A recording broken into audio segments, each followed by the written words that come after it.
So far, these are the questions that came up.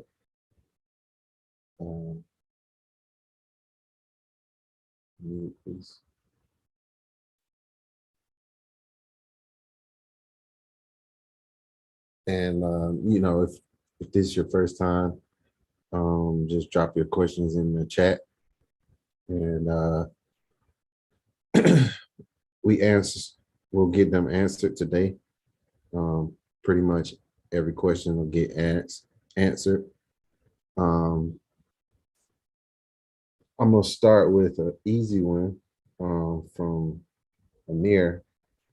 He just asked about how to get his screen to look a certain way on TradingView. Anybody new on the session? Anybody new? Boo, Alexis. You ain't new. You ain't new, man.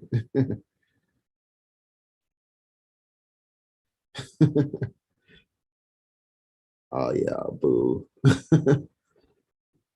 You ain't new either. How you doing, Julia?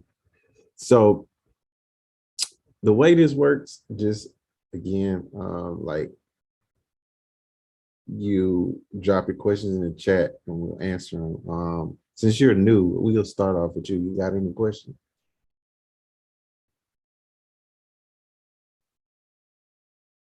Don't matter what it is. Not yet? Okay, cool. So Amir asked about how to set up his screen a certain way. It's really pretty easy. So you were looking at from what I saw, you were just trying to find out like how to get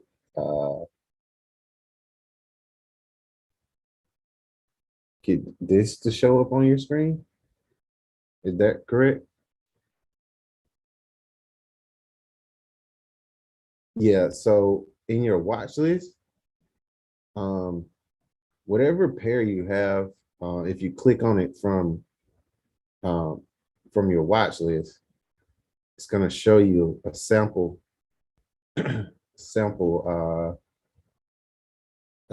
of your pair. Anytime you click on it, it's gonna open up a sample. So that's really all that is. It's nothing that you have to do to change your screen to look that way. That's all it is. So you already have access to that. You just need to basically just get it, get your watch list together with the pairs that you want to have a look at, and then you can just click through those. Thank you, Cory. Yeah, no problem. That was a pretty easy one. I feel like I'm always answering questions about order blocks. Youyou, Bita. I feel like I'm always. But I'll answer it again. I'm gonna jump to another question that I saw that should be pretty easy. How do I open a live KOT account? When you set up your KOT, when you set up your account, your demo account, in your login, there should be an option for you to open up a live account. I don't actually have an account with them, but this is this is normally the case for everybody. So if we go to KOT, I can't see. This is in the way. Also, I saw a couple of them when I was about to download it, and I didn't know which one was real. One had a clown face on it. Clown face? Yeah. I'm not sure. But once you sign up, That's the clown I was talking about. That's KOT Forex. So once you get all of this information filled out, you're gonna have the option to open up your live or demo account. You'll be able to fund it probably a few ways with your bank account. You can just do a bank transfer. That takes a while. Usually, I believe most people, even myself, we just use crypto. We purchase our crypto and through whatever means that we have, and then transfer it through to our broker account. So I actually have a video on that. Oh, good, because I was about to ask. Yeah, I actually have a video on that. Let me find it for you.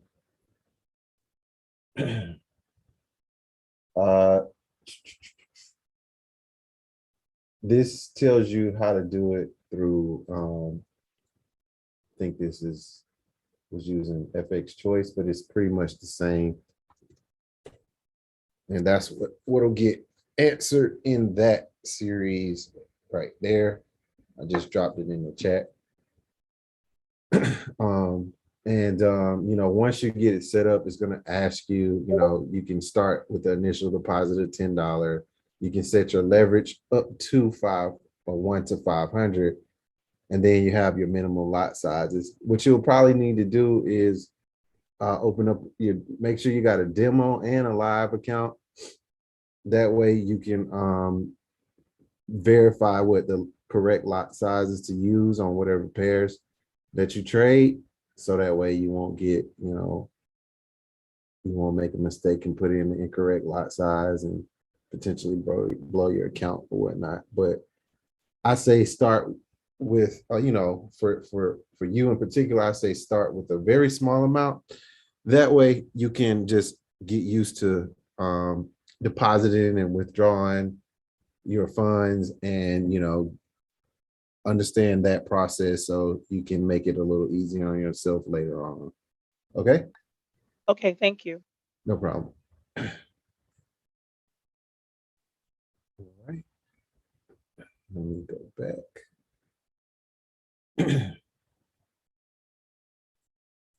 Okay. The next question, come back to Marcus asked, how do you pull your fib out on the daily to get a 50% retracement on the candle? Can you be a little more clear?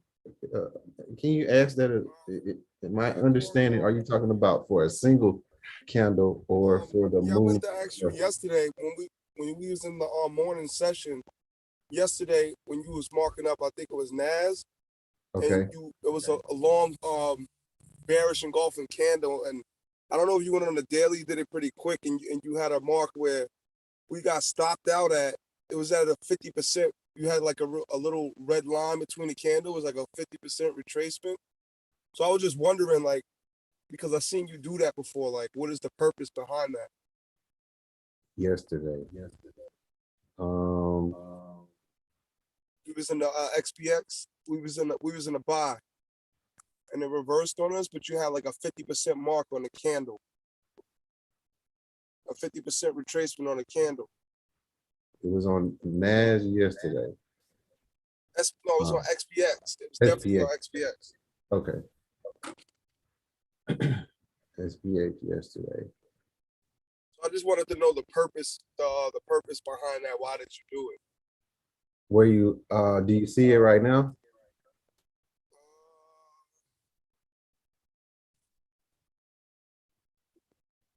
Yeah, I see it on the big bearish and the bearish candle on the left, right there. This right here. Yeah. Okay. I'm gonna answer that. That's gonna take a little explaining. I'm gonna come back to that one. Okay. All right. I'm gonna try to knock out these easy ones. What is the name of the indicator that you use on TradingView for support and resistance? I don't use an indicator for support and resistance, Amir. Are you seeing one that you think that I'm using? You used one before and you said it was like for advanced or something, but you put it on a few times when you do your sessions on Tuesday and Wednesday, the pre-New York session. Are you referring to this? This higher high, higher low? No, I have that one already. It actually shows support and resistance. It's red and blue, I believe. But you said it was more for advanced, but I just wanted to see what it was called so I can use it because I have the third package of TradingView now. These are the ones that you'll see me use. I think you're referring to this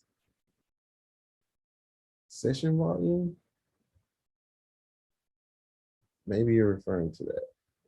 No, it's when you have the three different pairs on your screen, and then you're talking about I'm expecting it to do this, and we're waiting for this, but then you can see the support and resistance.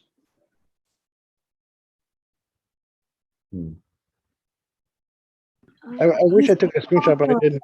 POC. Point of control? I think you. Yeah, I think I seen that too when you mentioned that too. I think they're talking about this, right? This like red line right here. No, the one I'm talking about it's much more visible, but you don't use it all the time. I've only seen it on your screen a couple of times.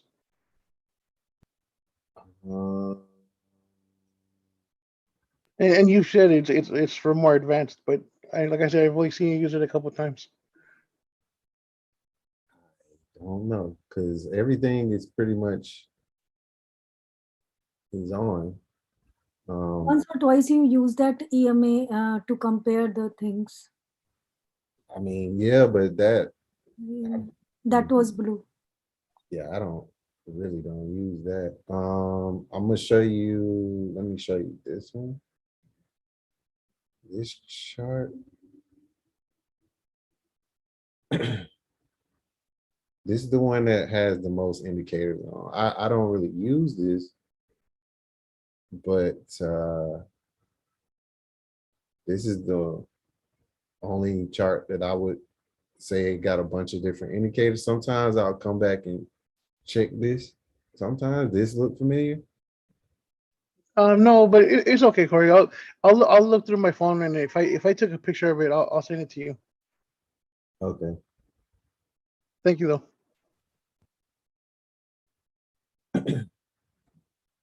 Sorry about that. I'm not sure what you're talking about. And Lexi says, how do you calculate your stop loss? So it'll depend on where I'm trading from and what I'm looking for. But like using the example for the trade that we took today, I'll have to go to the 15-minute. And the trade that we took today was a buy.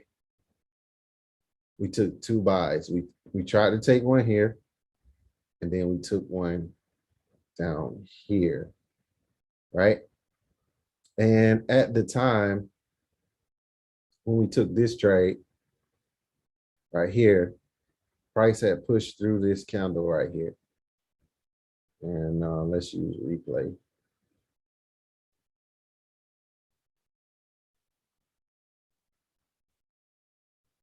We'll slow it down.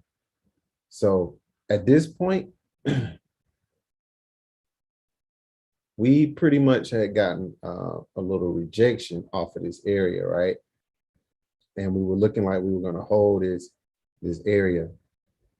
And the setup was this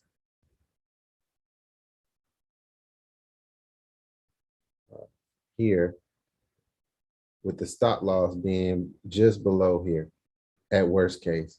And if we were going to still try to buy from here, my next stop loss would have been below here. That would have been worst case. For one, that's keeps your stop loss between 50 something pips and 100 pips. I don't really want to use a stop loss that's too much more than that, because that means you can get into some big losses. And then also add it onto the trade right here to take it from here. And that gave you an even smaller stop loss. So initially, this was our first trade, right? So that means I'm using this low in these two areas as entry points, right? So price would have had to stay above this. And when we got into the trade was on the next candle.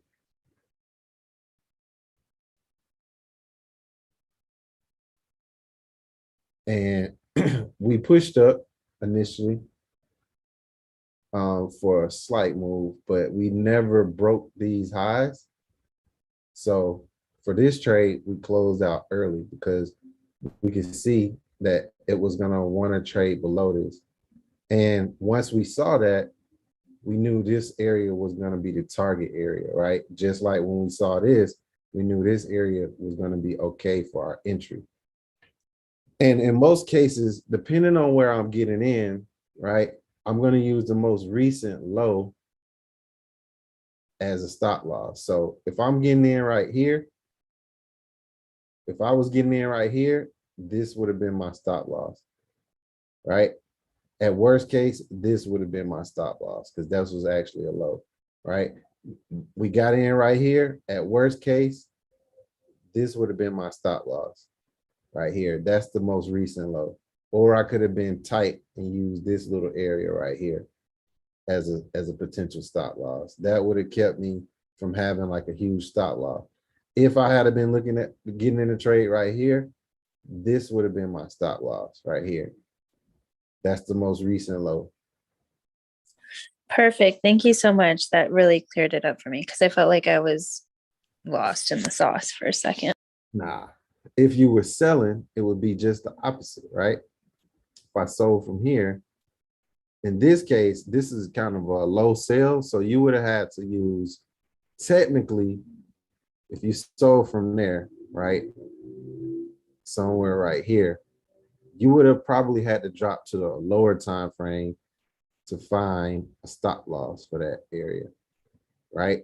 So if you don't see it, right, so this was that area right here. At the time, there was no most recent high on the 15-minute. So in our case, for this area, we would have had to use the 5-minute chart. And we would have saw that this area gave us a pause in price right here. This is like a little 5-minute order block. If I got in right here, I would have used this as my stop loss right here, right? If I traded a break of this area and this was my entry, this little high or that little high would have been my stop loss on that trade. So if we would have taken that sell and we went short, right here, basing it off of trading the break of this area, right? And this was our entry, right? I would have likely been targeting this low if I took a trade from there, right? And on the 15-minute, I don't have a high. So I don't know where to put my stop loss at the moment, right? If I'm just looking at the 15-minute, my stop loss would have actually had to be here because this is the last high, right? But if I go down to the lower time frame, I can tighten that up. And this little area right here, it's not a high, but you see that there's a swing to the upside and a move to the downside. That's where I can put my stop loss right there, right? And I would have been looking at my trade to at least take me down to here, or somewhere down here, which would have been cool. If I had to have been trading the break of this area, right? My stop loss, if I had been trading a break and retest setup with my entry being this candle right here, right? I would have been able to use these old highs right here or the one that's here at this point as a stop loss, right? Yes, sir. Thank you. Beans. So it worked the same way. If you don't see it on that time frame you're looking at, sometimes you got to go and dice it up. Sometimes you got to go to switch to time frames to see what's the best place to put the stop loss. But usually it's going to be the most recent high or most recent low. And you also want to give it some room. You might want to put it just a little below that, you know, maybe 10 pips or 20 pips or something like that below it or above it, just to give you some wiggle room. Because sometimes what'll happen is they'll run just below it and then bounce right off of that and go into the direction. So keep that in mind too.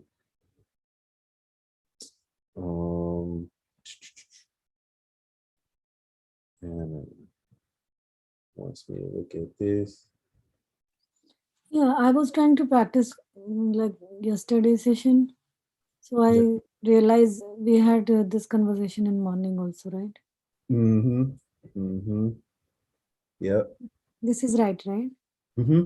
Yep. Yep. On flip, this is again that 70 between 70 to 50. Mm-hmm. You talking about Yeah, this. which part you talking about? This area right here?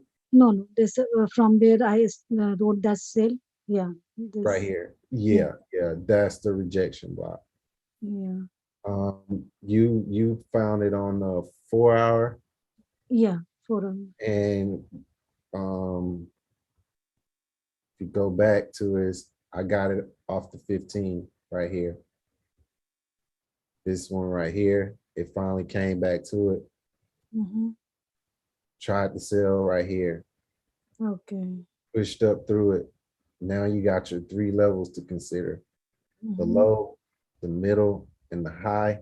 Mm-hmm. Pushed up right above it. Mm-hmm. We got 2 things. We got an order block right here, and we got a gap high right here. Mm-hmm. And then we get our high made right here. Okay. What was this pink? This was order block? Because I didn't identify this one. Yeah, there's a 4 hour order block and a 1 hour order block right in between here. And I don't know if you remember me telling you guys that this is the area where I thought we could see a sell from. Yeah, I remember that. And actually, same time I was trying to mark up my chart also. So mine was little different. So I thought from where it came, like this one. Yeah, it was the same thing over here. You could have used this candle or this candle as the rejection block candle. One of these, this one or this one. I like this one more because this one had a push down, but either one of these would have worked. Okay. And you see, we would have came to it right here, traded up to it if we had to put the fibs on it, here to here. You would have had it come to the middle, 50, yeah. the high, and reject. Mm-hmm. And then right here, this line right here, this box was also where I told you guys it could sell from. Mm-hmm. I thought we'd go deeper into it, but this is a 4 hour order block that it basically tapped off of. Yeah, when it is started retracement, I thought it will push one more time. It will go inside and then it will reject. Yeah, I thought so too. Mm-hmm. But it didn't even touch it, actually. Yeah. Didn't even make it to it because that order block was at 35,022. And the high was at 00.6. But what it did touch is the middle of the gap right here, Mhm. and it rejected. So that'll go into the question that Marcus asked about. So Marcus asked about what this was. Screen. What is this right here? And it was to go exactly where he asked about. You still there, Marcus? Yeah, I'm still here. Okay. He was looking at, let me go over here. What was I seeing when I was talking about 50% and seeing gaps and all that kind of stuff like that, right? So what he's talking about was what's called imbalance, right? That's the main thing you can understand. And then to further define that, it's called a fair value gap. That's when price is given the value that it should be at the given time, right? And what you'll see is in these moves like this, they create those when you see these kind of moves. Let me move some of this stuff. They'll create these what's called fair value gaps, right? When you have a sell or a buy that leaves a wick that's been traded through on both sides of this, right? Here and here. Now this one I wouldn't really call one because it's, you usually want to see price trade through a wick like this. And then before you can call it a gap, you want to see the price pause, and then you want to see an up candle on the downside. That's what a bearish one would look like. And then if you want to understand, like, basically where is your imbalance, you're going to need to say, you're going to need to look for a price from this area right here.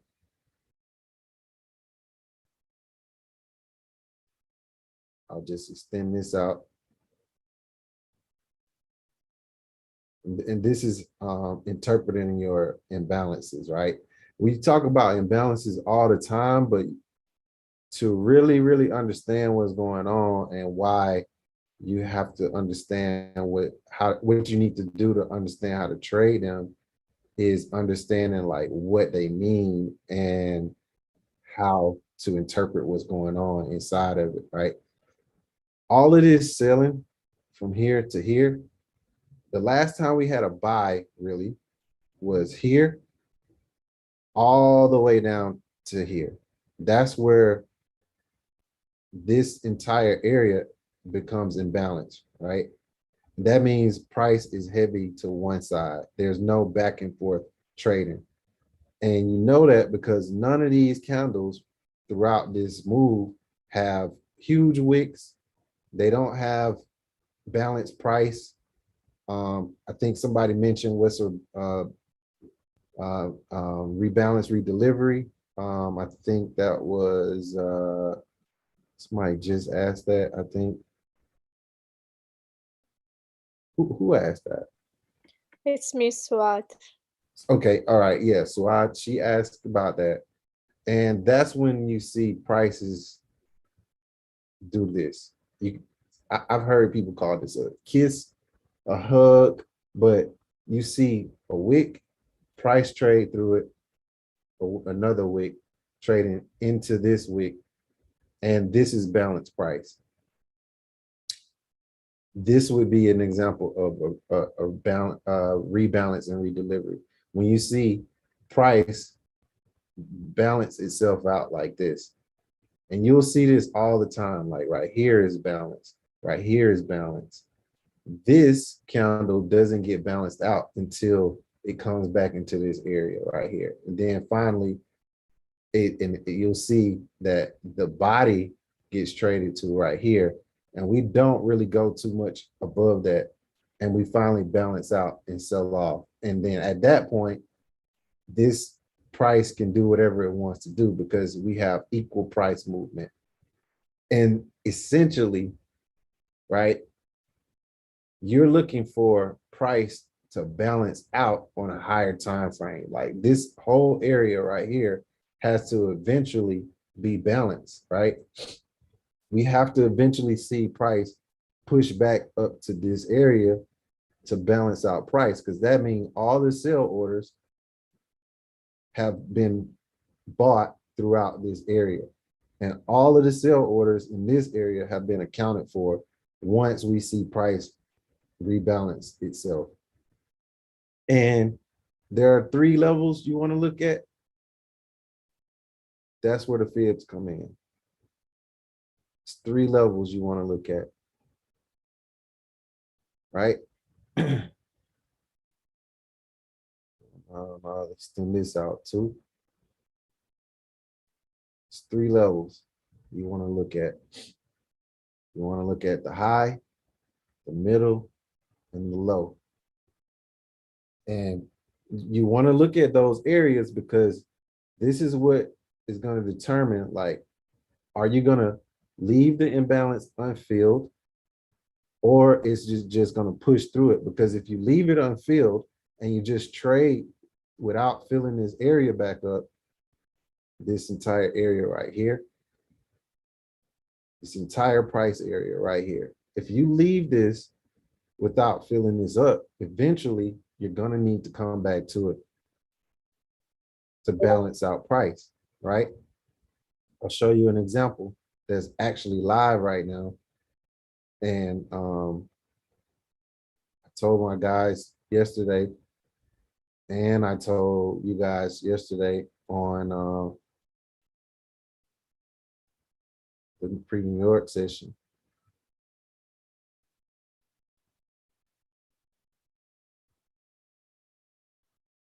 This area right here,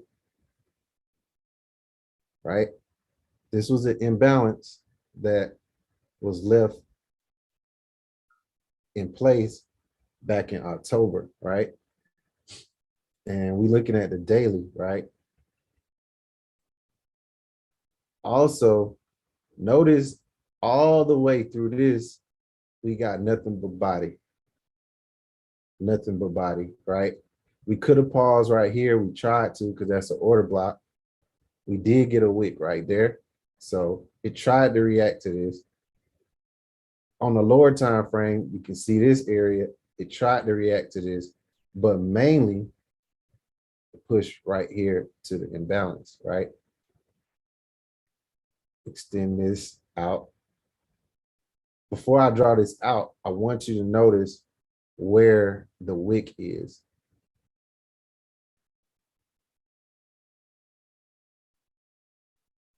The wick on this candle is where? 50%, right? It's not a coincidence, because at this point, 50% of this daily imbalance it's been filled, right? And in order for this to keep going in either direction, in most cases, if I want to buy, right, I want to see this fill up first and reject it. And you can trade it from the 50 or the 100 and push up, right? If I was to see this continue, right, I would want to see this get filled up and trade below it, right? Here's another area right here. It's a bullish and go bullish imbalance, right? This level right here down to here.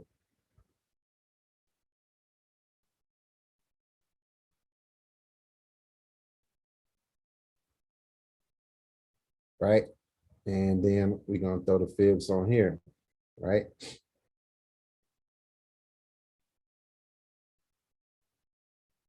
So I'm doing some demo testing too right now. I got to get my brain right back together, but I got limit orders already right here. Why?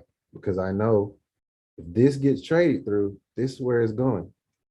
And if it doesn't, if it does go to it and it just trades right through it, right? I'm okay with the results of that because I know that the area that I'm choosing is high probability area.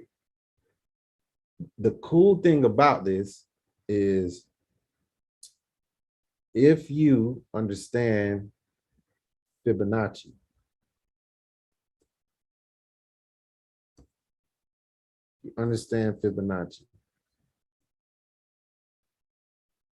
this area lines up with the fib level, these areas line up with fib level, and you have extra confirmation when you're taking your trades. Like this is a fib level and it's an imbalance, right? This is a fib, these are fib levels and it's an imbalance and there's an order block right here. Those basically give you higher probabilities on your trade entry. So if we drew a fib from high to low, right? Let me extend this out.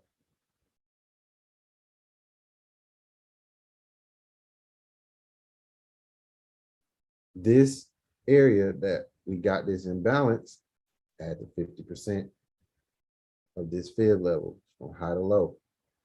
This area that we got this imbalance at, what are these? Optimal entries, right? Perfect entry, like, so if it comes down to here, I got confirmations from chart patterns, from institutional levels, that these are the levels that I would probably be looking to take trades from, right? These are the levels that have the highest probability for us to rebound or bounce from. And if it doesn't, I can use a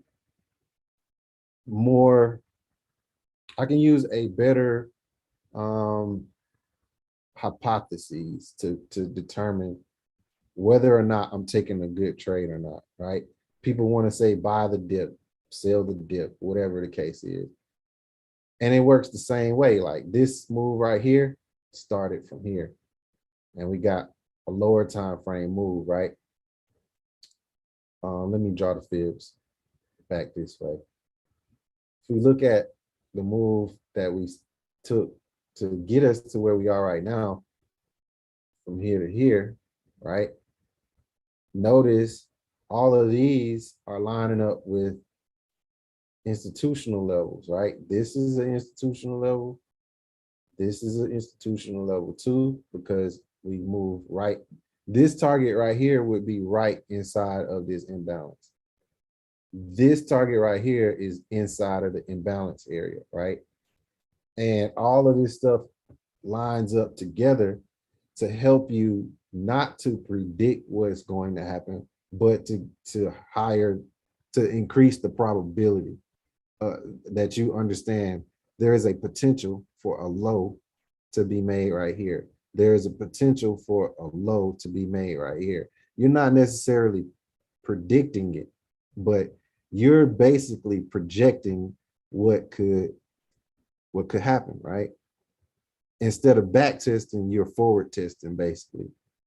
And you back test really to get an understanding of entry and exits, honestly.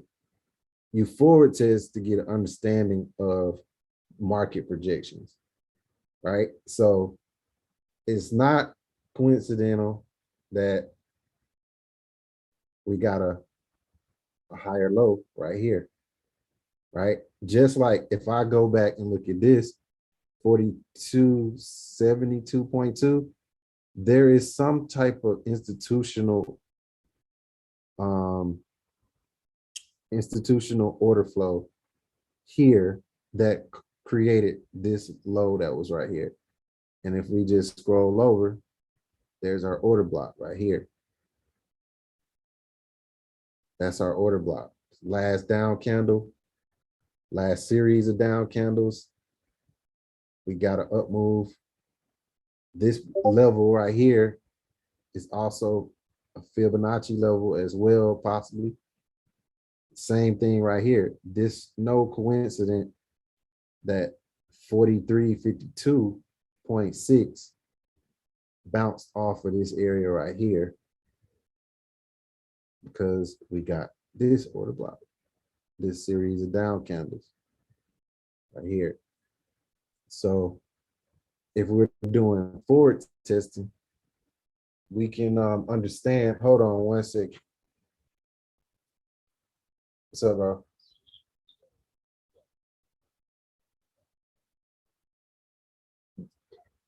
I'm gonna hit you back. I'm on the how-to session. All right. Yeah. So when we are looking at these levels, right, there's gonna be some type of extra confirmation you can give yourself if you understand this, right? So going back to, let's clear off this. Let's clear this off and go to the 4 hour, right? Let's go to the 1 hour. The most recent move, right? Here is the next one, right? We got our long down candle, right? We already tapped the 50% of the imbalance, right? Let me get rid of this too. So what do we have right here? Another gap, another imbalance, right? It's a fresh one too.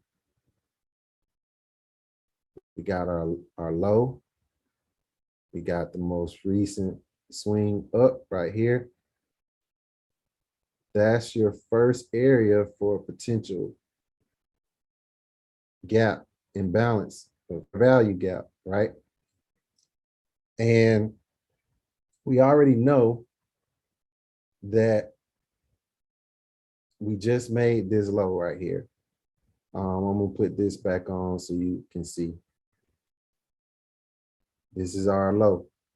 And it's not a coincidence that even though we've been selling, it's overbought. I mean, oversold right here, right? Didn't get oversold right here when it was dropping. Didn't get oversold here, you know, but it did get oversold right here inside of this imbalance area right here. So tonight, if it comes back up inside of this area, you can buy it, but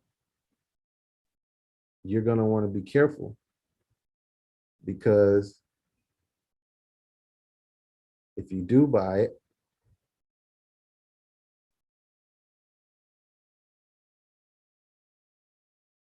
the screen just changed. Let me save this. Can't even see the save button right now. That's weird. That's so weird. Can't see the top of my screen.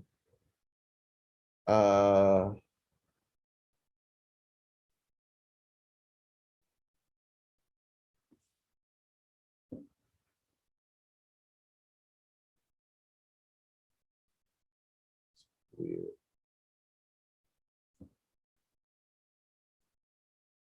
Anyway. What just happened to my screen?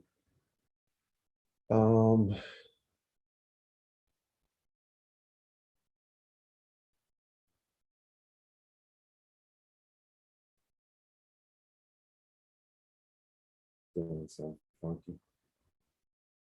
I don't know. All right, but anyway, if we get back to this area, right, we're gonna want to be careful in trading in this. You know, we can have price return to the low of this and continue on down. We can have price return to 50% or 100% of this and continue to the downside, right? We can add this area right here as an additional confirmation that this, we can see price move to the downside from this area because we have an old low, we have this imbalance area, we have the daily, monthly, weekly, all of this is heavy. And we all have heavy price movement to the downside in this area, right? So these people that sold here, they want this to keep going. So they're gonna look to add in these areas right here because they know they can. And that's really what it is seeing this area right here, it could potentially, from here, you could sell from here. You could sell from here, or you could see sales from this area. And then have price reject at these levels to continue down. You can see it happen over here. This was our imbalance over here.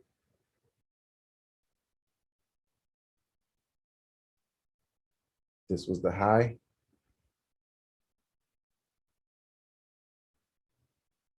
This was the low.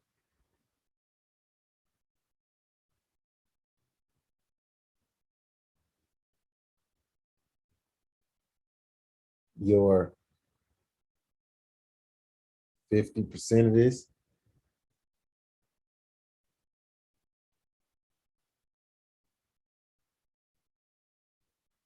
is 37.9. Where did sell off happen? And you know, you'll start seeing, like, if you get this down pat, right, you'll know that it's reacting to it, because look at what this first week happened. Like, you thought you was breaking out, right? You thought over here, once you broke above this, right, you had one response right here that brought you down. So once you made the low of the gap on this candle right here, you had price try to trade straight back up to it immediately, right? And then what happened? You rejected it, right? Then you came back up to it again, and you came back up to it again right here. Not a coincidence that there's a wick right here. You traded through it. The next place you're going to, like, right at this point, you can be a buyer until you get to here. And the first place you get a wick after you enter the low, right here on these two candles,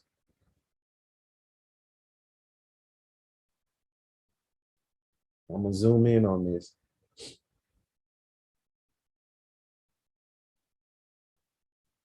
You reach the low of the imbalance at 46.19 right here. You trade through it to get inside of the gap. And let's delete this so we can see it a little better. Inside of the gap here. And once you get inside of it on this candle,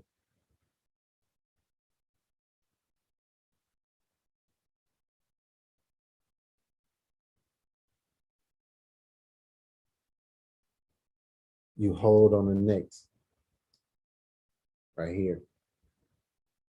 You trade into it here. You hold on the inside of it here, and you trade up to the middle of this imbalance area. And your question at this point is, if we trade through this, do we trade to the top, middle, low? Where are we going once we get inside of it? Once we get inside of this red box, where are we going, right? Your first sign that this could be a sell-off. Now, we bought this, right? The other day, I remember. And that's simply because that's what was given to us at the time. But I didn't want to trade against y'all when Brian called a buy, but I actually sold up here. But I sold because the wick right here says I'm reacting to the middle of this. And as long as I don't fully close through this and chase the top of this gap, I should be able to sell from here, right? If we go to the lower time frame, back in this area, you can see as we got to the middle, what do we have? A bunch of wick rejections. Bunch of wick rejections right here.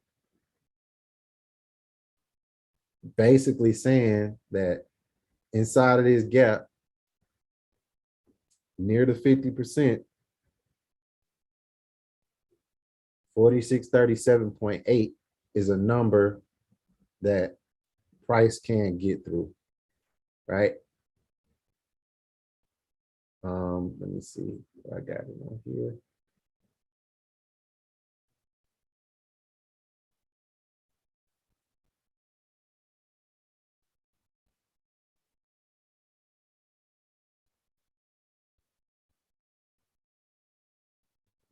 Take that off. Okay. If we extend this out, right? And we trade below it, right? The first hard move that we get down after we trade out of this and we make this low right here, the first real hard move that we make down is here and here. This is happening right near the low because it knows we're getting back to this area. Price is right here. So we make a high right here at 46.16. That's only 30 pips away from 46.19, right? Then when we get inside of it, right, it tries to trade into it and hold this, and then it trades back out as if it's not going to hold this, right? But for the most part, we keep this area. We stay inside of it. We have this candle that pushed out of here, which is where we bought from, right, this morning. And then it pushes up to basically to the high right here, right? And that's where we get our sell from, basically at the high of this gap right here. But there were other things that made it sell off from right here that were included in that, right? So the other things that made this sell were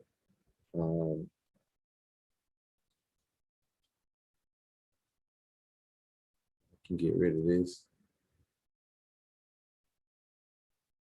Other things that made this sell was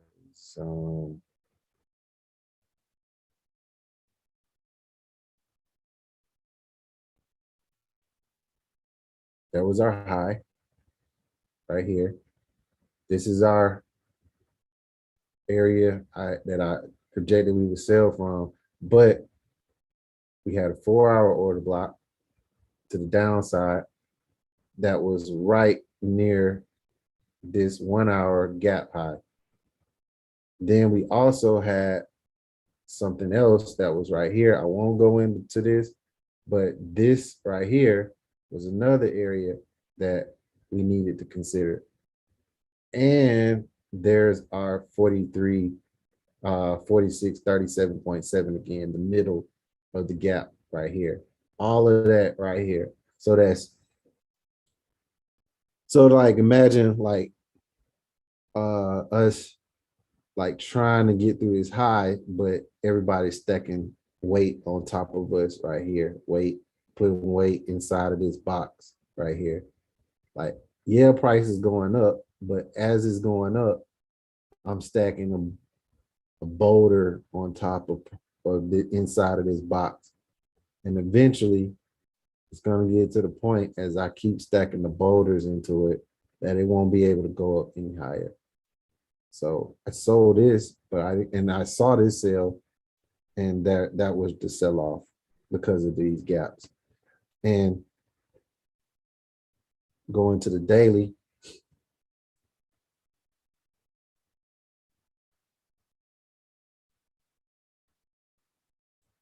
market just opened up at 6, right?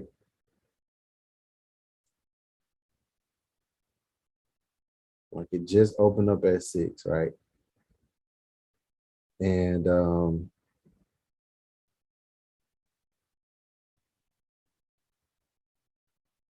our gap is from here to here. I don't know what that is. Get rid of this. Our gap is from here to here, right?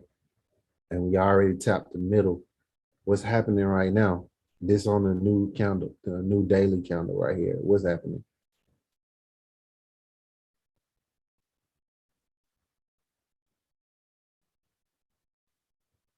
Quiet. Taking that 100%, right? Not even that. We just trade. We just traded above this, but what we do, we rejected the middle, Mm-hmm. right? Yeah, And now we trading back into this gap, right? yeah, FVG, yeah. So We maybe back inside. 50%. Yeah, Mm-hmm. we back inside of here. Yeah. So now we're buying back some of these sell orders that went in the middle of this. All this selling that took place, we buying some of this back, and the people who sold are causing it to buy because the people who sold, they need to get out of their trades, right? Mm-hmm.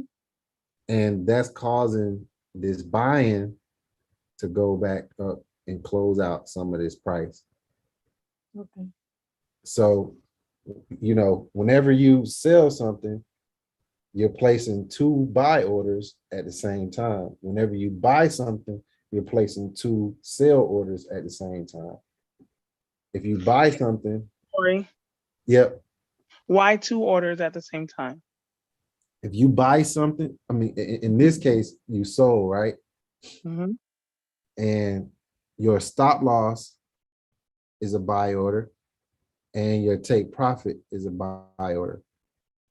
So when you sell something, you need to offer the opposite to exit those trades, whether you sell it, whether you hit stop loss or you take profit, right?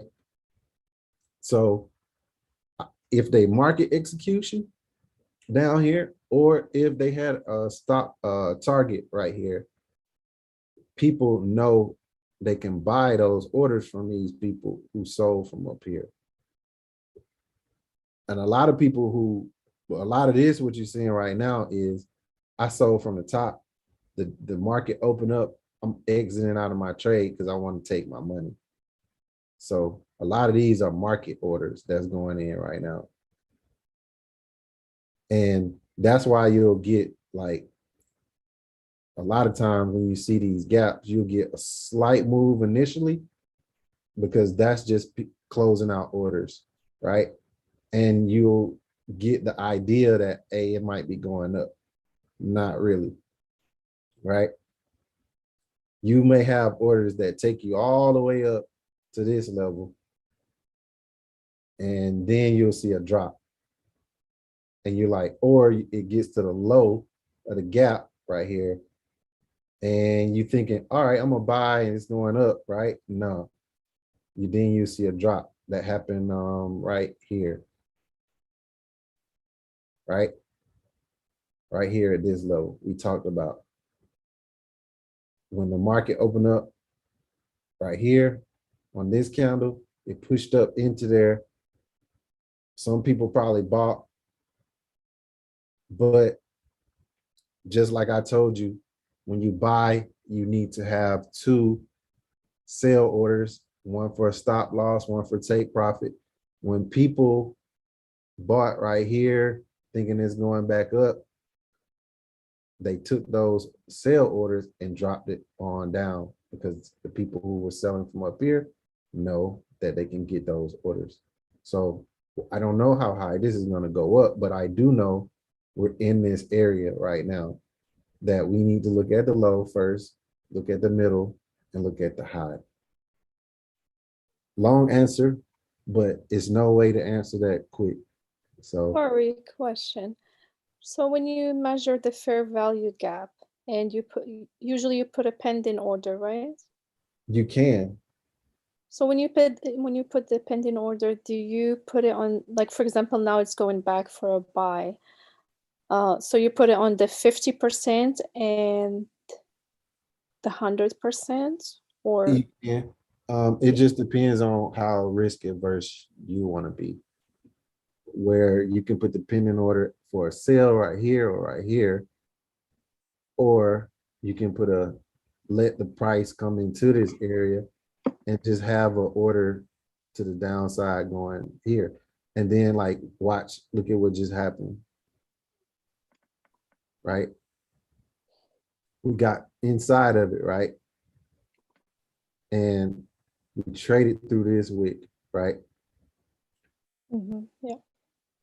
And this is a point of control for today. It's early, so it's not really showing a lot of information, but this is telling you that a lot of orders came in at this price level at 18.3, right?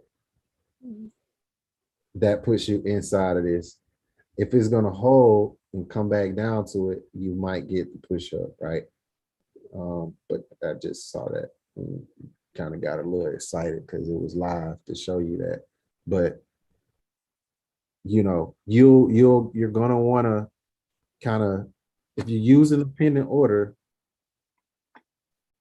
you want to just focus on this now. And then here's another thing: that same imbalance will have imbalances inside of it on the lower time frame. We've been looking at that one from the 1 hour. Yep. What we got right here.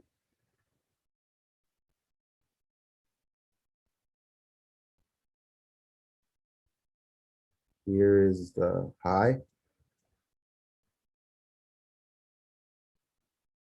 Here is the low.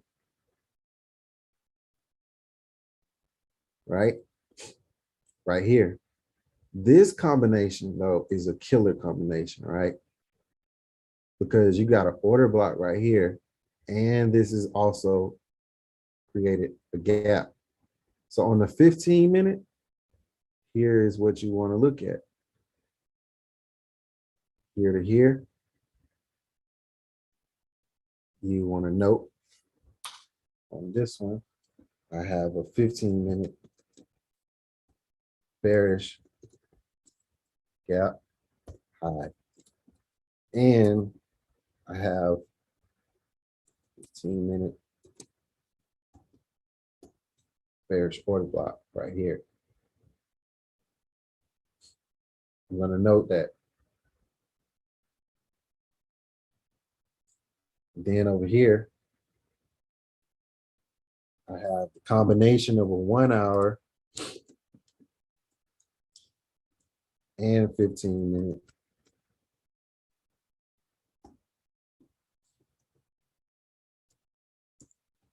low right here. Why am I getting a wick right here? I got 2 reasons, right? If it comes up to this area, that's 50%. If it comes up to here, high probability that we get a swing back down from here. And like, I want y'all to note this area right here. And I want tonight, on the 15-minute, I want to know this is homework right here. Just tell me what happens right here. Send me a message if you can see why and what happens, if it don't happen before we get off the session. But tell me whether or not we get a higher low. No, not a higher low, but a lower high right here on a lower time frame, 15-minute or 5-minute. We should get one around this area right here. And you'll see it using this. If we get one right here, might be on 5-minute. So the homework is to tell you where we get it at? Mm-hmm. Okay. And when you say point of control, Cory, does that mean that it won't trade below this area right here? No, that don't mean that at all. Oh, Lord. Okay. Point of control is where the most orders have been placed for that day. Right now, it's right here, 4518.4.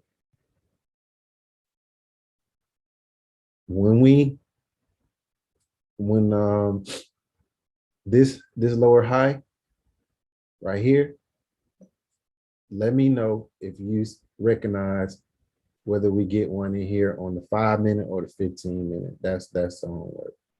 And just send me a screenshot or whatever. And you'll see why, right? You see now, we came to this. We've been going up. We get a wick right here. We get a body right here that's starting to reject, right? If this is going to go up, somebody mentioned rebalance. It has to rebalance between here and here.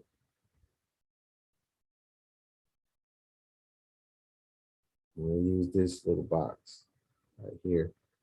It's got to rebalance in between here.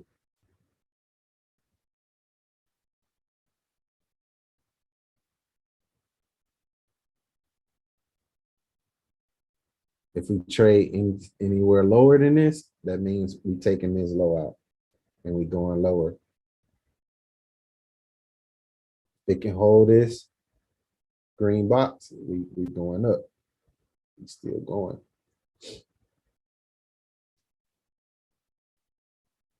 And this is a high of a daily. This is the middle. This is the low. If you're going to use a pending order at any one of these levels, right, the high, medium, or low, you're going to use the low as the stop loss. You'll use the high as the stop loss if you trade into the downside. If this was a bullish move, you will use the high. And as long as it doesn't trade straight through that, then you'd be cool to take your trade. But you just have to understand, like, you don't want to use a big lot on this unless you're watching it, because you could trade through it, But like if I'm on a daily time frame and I'm using a daily gap, that's more high probability that that's going to hold, right? Unless there's news involved or something like that, then you should really be able to hold that level, right? And you just have to deal with whatever the drawdown is. But a lot of times, a daily order block, a daily gap, fair value gap, those are going to hold, and you can usually typically get you some good trades off of those, even with pending orders. So you just gotta, if you don't over leverage, then you can usually sit in no drawdown that's included, and then just ride it, just ride it.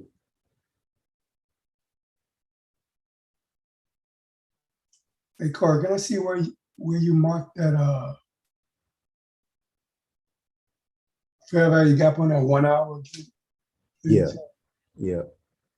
I'll do it over here.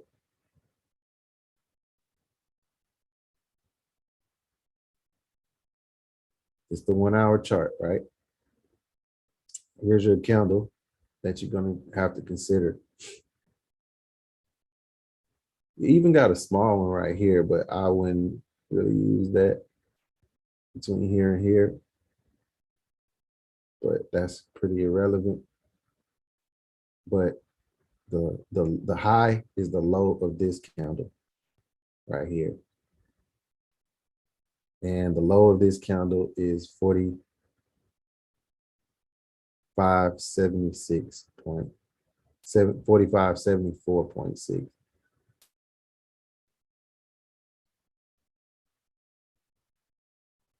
Okay, I got it. Appreciate it. I see. Thank you, bro. That's what I was wondering. Where would it start coming down on that side? Yep. 74.6. The high, that's the high. The low on this is going to be the high of the first candle or the candle with the longest wick. Now you can use this, but since this candle got a decent size wick, you're okay to use this candle right here. I think Anna asked me this yesterday. Like, why wouldn't you use, it was another candle or something like that that was Yeah, over that here. has a very small wick. Yeah, had a really, really small wick. So you would want to, in a case like that, if this didn't have a wick, you would use this candle right here. Okay. The high on this candle is 19.7. And you can already see, like, we're getting a rejection from it. You can already see it. And if this continue, going for this low right here. This was a big drop. What was reason? Virus. Virus? Omicron? We got our first case of the virus in the US. Yeah. Right. And you know, we just had the speech too. They had just finished up with the interview with Powell and all that good stuff. So it was a combination of stuff. Yeah, means, but the way it was dropping, like till 4:15, it was continuous, right? So Yeah. that was bad. Yeah, it was pretty bad. Otherwise, it take stop or halt something in between, right? It was continuous drop. Yeah, I didn't expect it to do that because, like, I actually was still in front of the charts when it first started dropping. And when it first started dropping, it was holding near this low. Yeah, and that time I was trying to catch buy. So when it broke this order block, then I was looking for another, this small one, red candle. Yeah. Then I saw, then I said, no, I can't do that. Yeah, that's a good point too, because like it's a daily order block, right? If we don't have that news, we rejecting this and going back. Yeah, it started that time. We don't have that news. This is going back up to whatever price it was going to go back up to. And then we get that news and it just blows straight through that. Yeah. If we don't get that, then it's easy peasy, right? Yeah. We get in a easy little buy and, you know, we don't have to worry about it. You know? I thought I missed that sell, so I'll take that buy. Yeah. Yeah. But yesterday you had one buy limit at 45.45. You remember? 45.45. Yeah. Yesterday you had marker. 45.45. yesterday. Yeah, that was in your chart markup. This No, that was buy limit. 45, 55, 45, 55. 45, 55. No, I ain't have no buy limit there. 45, 55 would have been right here. Yeah, something it was here. Nah, I ain't have no buy limit there. No? Oh. Okay. Nah. But just doing back testing, I just had this here already. Mm-hmm. I did have this. As means you have that buy limit on daily also, right? So sometime when you put that, means you are doing analysis or back testing and you saw that and you put your buy limit or pending order, right? And sometime like this kind of market, if you have this kind of market and you have that buy limit and it's going down and it get executed in that situation, what will you do? If it goes down like these little demo orders I got right here, Mm-hmm. if it goes down and it executed, I already know I already know that I'm using the static stop loss. And I already know that I'm gonna lose a certain amount if this stop loss get hit. But these are areas where there's high probability that it could bounce off of. So whatever the drawdown is, I've already established in my brain, like, okay, I would lose $900 if it goes here, right? Mm-hmm. I would lose $900 if it goes here, right? Mm-hmm. And that's like, you can already see like this order is smaller than this one, right? Yeah. So that means that if I get into this trade, the only way I'm gonna lose $1,000 or whatever it was is if it comes to this stop loss, right? Yeah. And if this trade get triggered, right, Mm-hmm. I would lose a combination of, like, I would lose 2,000. So that's basically, I would lose 2%, right? Yeah. If both of these stop losses get hit, right? Mm-hmm. And I've already established that I'm okay with that by leaving these orders on there, right? Means mentally prepare. You are mentally prepared Yeah, I'm already mentally prepared, right?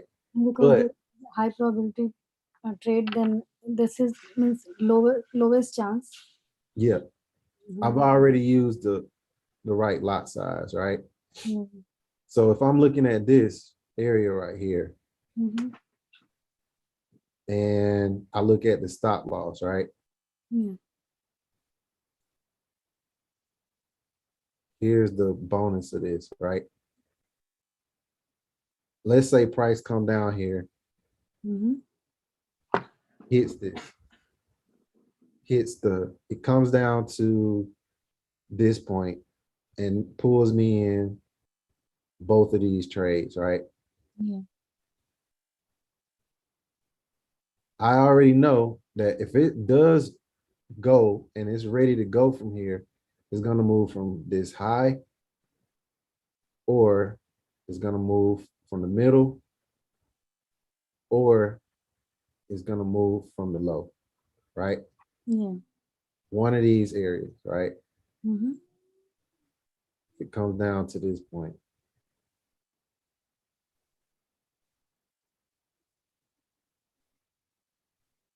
And because I am okay with this happening, right? Mm-hmm. Now, mind you, right? I do have a hard stop loss in right here, but if I'm seeing it, right, Mm-hmm. I'm probably gonna have an alert right here too, to know when I get pulled in the trade, right?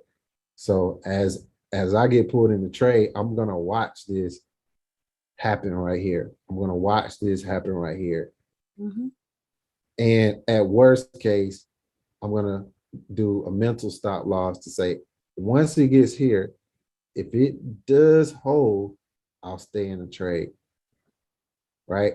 Yeah. I'll adjust my stop loss, and instead of losing, 2,000, I might lose 2,400 because I'm willing to give that little extra just to make sure that this ain't just pushing down and just to run back up. Yeah.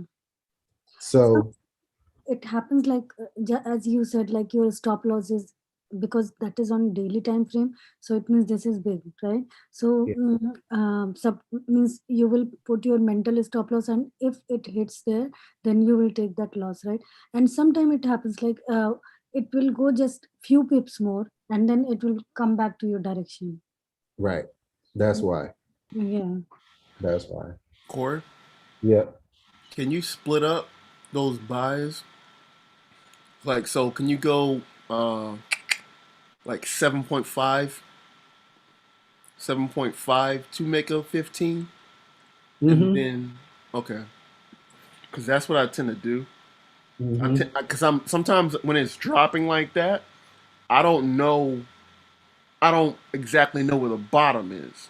I know where it can potentially go, but it can always blow through that. So I tend to like break up a break that up, Right. and then at the very bottom, when I know it's gonna bounce, when I have a good inkling that it's gonna bounce, that's when I go heavier. Yeah. Yeah.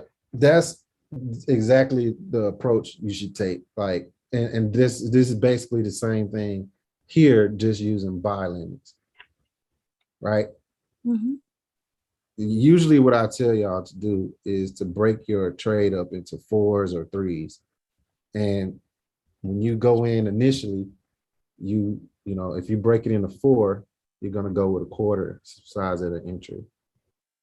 That'll be the first that you go with. So even if you go down 100 pips, you would only be down whatever 25 times the 100, you know. So, if you only use the one, like a one, right?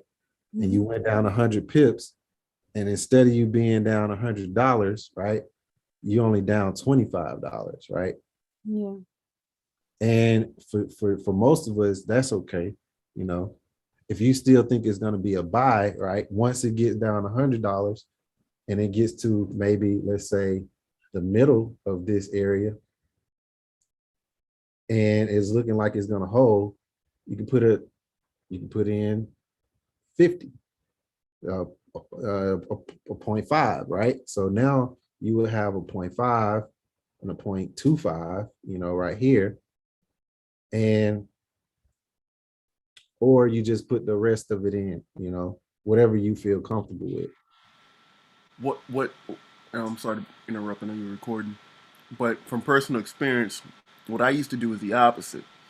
When I was a beginner, I'll put the 31 at the beginning, and that drawdown naturally will take me out because I can't withstand it. But I've been watching you for a couple years now, and it's like, okay, he always says put a small one in, but I never. It, yeah, I have to earn the courage to get to the 31. Get to the big boy. But I usually put the big boy first, and it just takes you out. Yeah, because and you doing that is like you don't know what's going to happen. You don't know if it's going to do what you think it's going to do. And you want to do it like this because this will give you less drawdown, and if you get to this point, you got more confirmation at this point. If you should have a wick here, you should have a wick here, and some kind of pattern in this area if this is where you believe that it's going to bounce from. And you put the bigger order here because that means that you got the better entry down here. And what I'm showing you right now with this right here is at this point, your risk is 30.6 points. If you get to break even on the first order, you basically you're basically up fully in profit at this point. So even if things go wrong and you have the slightest bounce from this area to here, you get to break even on this top trade and you are up 30.8 points on the lower entry. And even more so over here, if you enter down here, by the time you get to this order. So by the time you get to this order and you get to break even, you've actually made 1-to-1 right here on your wrist. You're at one. If you get into this and you get to break even, that's 1-to-1, right? And you can either close this top order out and just let him ride and keep going, or you got the option to just leave both of them open and let both of them ride at that point. If it come all the way down here, you're at break even on the trade, on the entire trade at this point, right? If it came down here to the low, by the time you get to this second order, you're at break even on your trade. This original trade is in drawdown.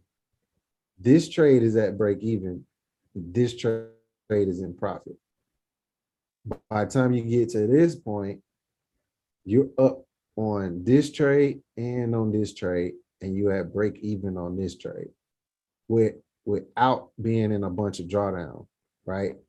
Because once you got to this point, if you put your big boy in right here, that means that you got to ride that 31 all the way down here potentially.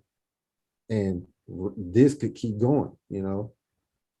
And then it go into the point where like, all right, how far you want this to go, right?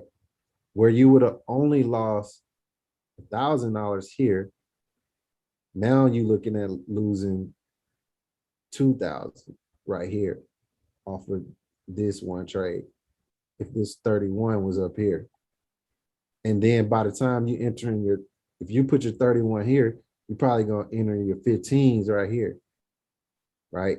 You're going to probably pop because you're like, all right, cool, I'm going to make this up right here. I'm going to make it up right here. But you pop right here and you're still going, right? Now, your 2,000 turns into 3,000 if it comes down here. Now you're in 3,000 pips, $3,000 of drawdown when you could have only been in 2,000 or 1,000, you know, if you don't put this in, you know, and you manually pop down here, you know, so that's why I always say do that. And then if you take this trade and this trade and you get it to, even if you just get it back to the most recent low, right? So this is right now our most recent low. Even if it just comes back to the most recent low, which is this area right now, you get to be up 3-to-1 at that point, right? 3-to-1 on this trade, and you get to be up 1-to-1 on this trade. Altogether, you got 4 blocks on that, 4 sticks, as Bobby Axelrod would say from Billions. You got 4 sticks.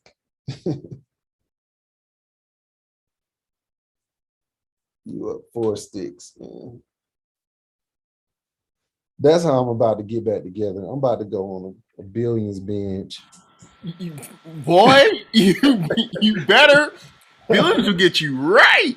I'm about to binge Billions for this whole time, man. And I'm gonna watch all the Randy Howe videos. Like that's what I'm gonna do. I'm gonna watch Randy Howe, Billions, and Jim wrong. That's how I'm gonna get back together. That's what I'm gonna do. Getting ready for Billion's new season, huh? I'm gonna start from the beginning. Yeah, the new season I think is not until January anyway. Yeah, I'm gonna start from the beginning. I'm gonna start all the way from scratch. Who is the second guy you mentioned? Sometimes it's good. Randy Howell. Randy Howell is the person we would listen to when we first got on. This is him. Like he always, somebody said he always standing in the woods somewhere. That's him right here. Barefoot. And he always talks about trading psychology, mindset. Like this. Yeah. Years and years of stuff. Like he's real good. I'll check him And out. some of his stuff is very eclectic. Did I say that right? Yeah, I think I did. It's very he uses a lot of analogies. So you might hear him talk about lions and cavemans and all that kind of stuff. But if you can like you can like toy through it and tear through what he's talking about to understand how to apply it, because he's gonna talk about it.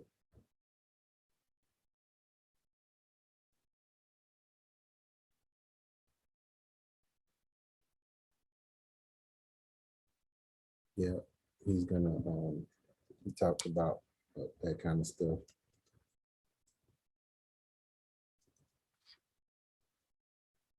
And he's like Maggie, Wendy Rose on Billions. Like that's he's like a Yeah. Okay. he act the same way as she would, you know. He the hype man. He's a hype man, basically. Yep. Maggie Stiff is her name, I think. But her name on the show is Wendy Rhodes. But this guy's good. So I did record this. So let me get this over to y'all. Hey, one more question. What's up, bro? I mean, I'm not a I don't like candles, but how do you know? And I have to use RSI, but how do you know it's done moving to that apex? A low or a high? Or whether it's overbought or oversold? How do you know where it's, yeah, because it's bouncing right now, right? And your gut reaction is, oh, I forgot the name of it, but there's a psychology of I'm missing out. So people will try to get in right now, not knowing that they can potentially drop further, right? So how would you, you know how I would get into it? I already be in it. But how would you get into it? I mean, now, like I said, like, And I know this is the time that you don't trade. yeah, I don't trade right now. But like I was saying before, I know where I'm at, right? I'm at a high probability area. This don't get oversold right here. It doesn't get oversold right here, right? Because at this point, there's no institutional area to consider in between this point, right? There's no order block. If we go to a higher time frame, right? We just got a bunch of trash, right? Over here.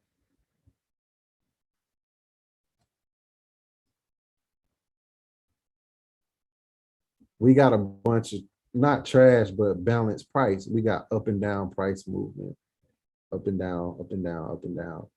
Everything's balanced except once we get to this point. Everything balanced on the daily, right? We got up and down price movement, balance, balance, balance, balance, balance, all the way up through this. Same thing coming back down. We have to go find where there's no balance. That's here, right here. And it looks like we traded this. On the 18th, I don't remember that, but We did. yeah, we traded the area that created this imbalance. And looked like we had a good entry, right? And if we're gonna notice, right, any high or low that's not an all-time high or all-time low is coming to one of these areas. It's coming to an order block. It's coming to an imbalance. It's coming to a gap, you know, and everywhere you see one, there's a high or a low. Like there's your order block, right? High to low. This wick right here is a high. It's happening in this order block, right? This small gap right here to here, right? If we go on the lower time frame, there's something happening right here. I can promise you, even if it's doesn't sell off, there's at least a wick right there, right?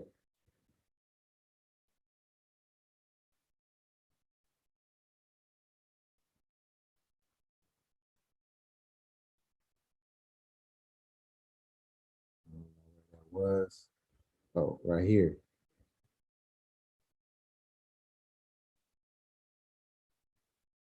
Even if it doesn't sell off,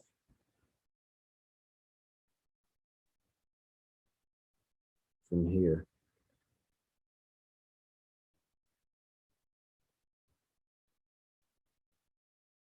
the gap was somewhere in between here. On this day, this little slight move down, it's reacting to that, right? You can even see the gap over here too on the 4 hour, right?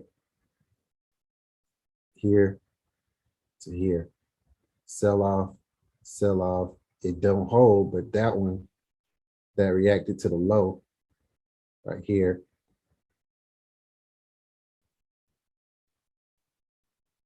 You can use this. That's your gap. That's the high. Don't worry about this little move.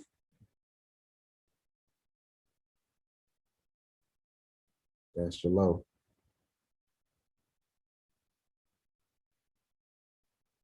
Right?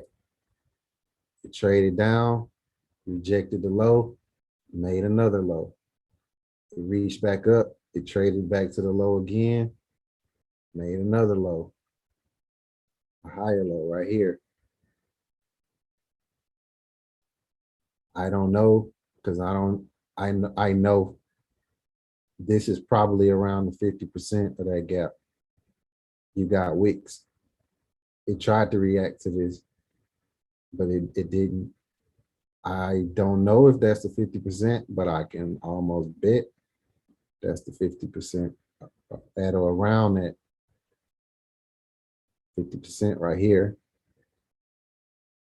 The wick rejection is at 20 pips above this, 20, 30 pips above. And then they try to sell off. It goes outside of the gap right here and tries to reject it and continue to the downside right here. And it holds. Same thing, right? In the opposite direction. Gap here. Don't pay attention to this little bit. Gap here. That's your high. This one is bullish, right? From here to here, this one is bullish.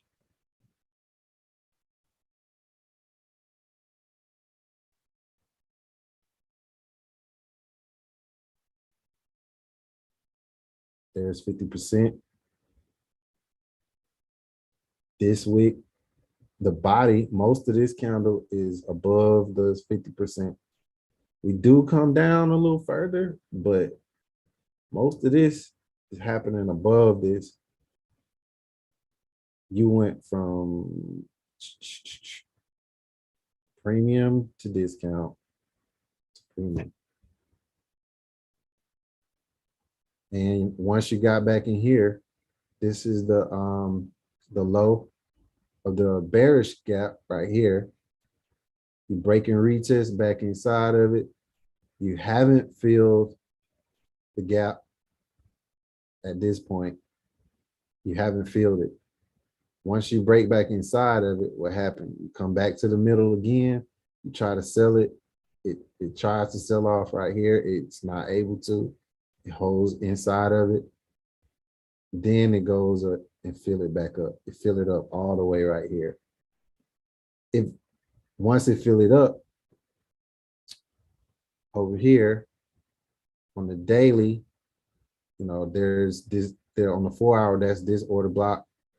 You trade through it right here.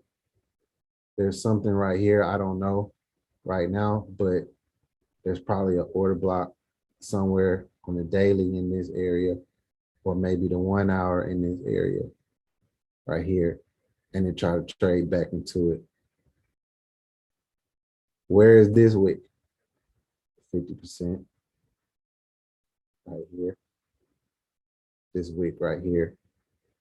It's 50% of the original gap.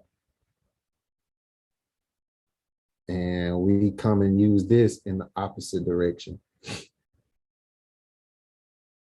And push up. Now it's done. You see what happened when it come back to it again over here? Came back to it again right here. That same gap. And this how you know it's full, it's done with, right? Because it gave you the wick, it pushed down to the top right here. Not really a wick, it just straight through it. Push to the center. Gave you a wick, tried to push back up. What happened when it got to the top? It holds this, and then it drops to the low. It hold the low for a minute, push up, use this same high as an entry to sell, and this is done for. You can't use this area no more. This no longer able, you're no longer able to buy in this no more because you used it both ways. Price balance right here. Now the next time it comes to this,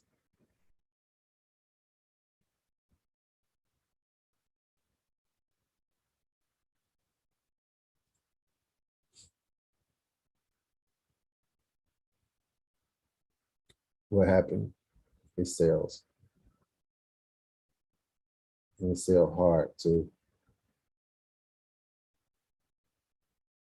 High, middle, these wicks at the middle, right here. You could got good sales from that. This move is at the high. If you're patient, you can get that, right? And you don't have to, you get a real hard sell right here.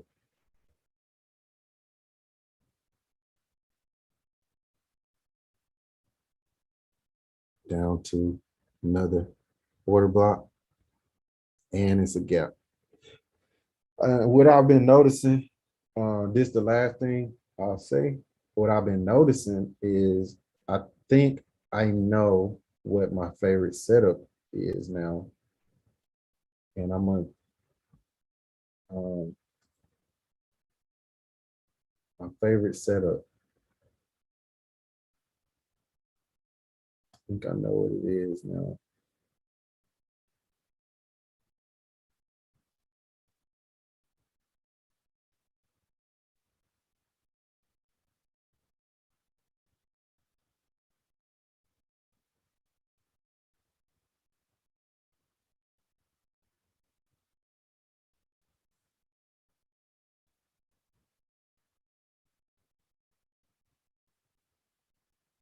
My favorite setup is when I see a gap and an order block combination where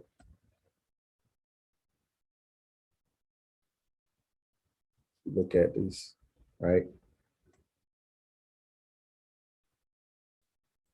This gap right here and this order block right here. I think that's my favorite setup because I know I got two extra confirmations that once it gets in here, even if it don't sell off from there, the probability is high that something is going to happen there. Probability is higher, right? That's what happened up here. You had order block, gap, higher gap, order block, sell off right here. That's what happened right here. Gap right here, middle of the gap right here. This is a 4-hour order block right here. I mean, I don't have it annotated, but it is, right? We come to the middle of that, we sell off. So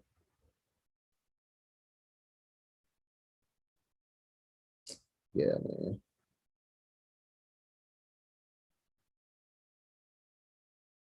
I hope y'all catching on. Hope you understand.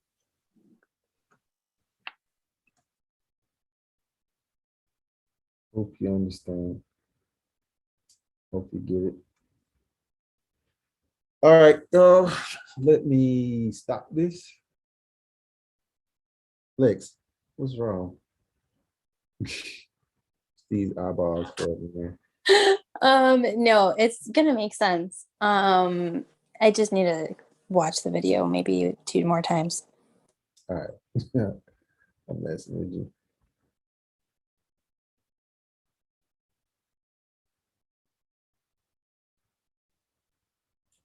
All right, let me stop this.